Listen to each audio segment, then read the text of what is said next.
Hi, welcome to laurasfundora. Today I'm going to show you how I made this giant spider. So you got to know how to crochet first off. Skill you got to learn before starting this project. And the material you need to have with this project is crochet hook, some pretty hefty duty wire, floral wire, some black fuzzy string, and some decorative string like orange and white. And also some beads that kind of look like spider eyeballs. So what you're going to do is you're going to find a ball the size of the head you want, and you're going to loop wires together in circles around the ball in the different sizes. So I created about 5 or 6 loops surrounding the ball. And then you're going to start crocheting, starting with a small loop, and you're going to chain stitch around the length of the small loop.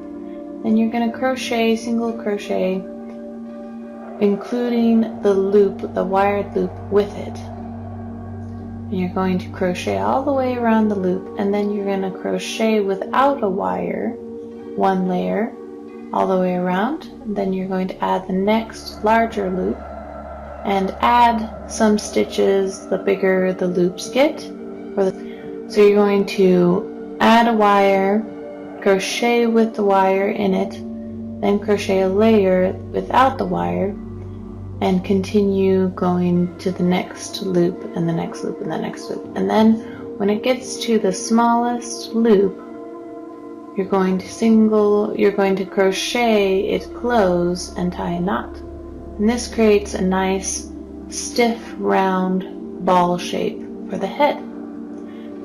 You'll repeat this process for the bum area of the spider. So you'll get an even bigger ball, and you'll create a bunch of wired loops around that ball, and you're going to do the same process of chain stitch around the smallest loop and slowly add the different loops in between each level of crochet. I like this because I can actually squash the balls down flat when I'm putting it away in storage, and then when I want it to come out, I can just pop it back out and create this nice round shape. Okay, so for the head, you're going to add the decorative eyeball beads. I found these at Walmart. They worked great. I think I got a strand for like $1. And definitely reminds me of spider eyes. For the larger area of the bum area, you can add the decorative yarn.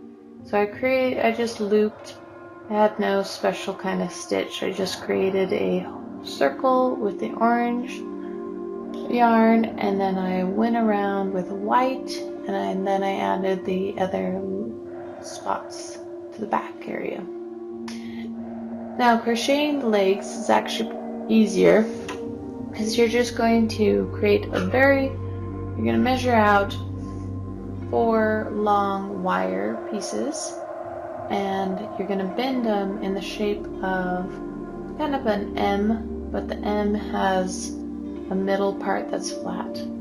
So one peak and then flat and then another peak sort of thing, and the flat area is going to go underneath the body and be attached to the body. Then you're going to chain stitch the length of the wire and then single crochet with the wire in between each stitch back. So you're going to completely cover this wire, and you'll be able to move it in any shape you want, and of course end it with a knot. So you're going to create all the legs and place them underneath the large bum area and stitch them to the bum area. Now create a more stiff kind of leg. The wire helps with that, but you can also add glue to stiffen it up and stick up straight like legs. and of course add glitter when you're adding glue. You can stuff the circles if it's not enough structure. You also can do the same process that you did with the legs, but just a very short wire pulls for the mouth. So you're going to chain stitch the length of the wire and single crochet with the wire, and then you're just going to poke it through the head and poke it back out, bend it. And that's how I created, you're also going to attach the head to the body, and that's how I created the spider, this giant spider. Thanks for watching, and please subscribe for more videos like this, and happy Halloween!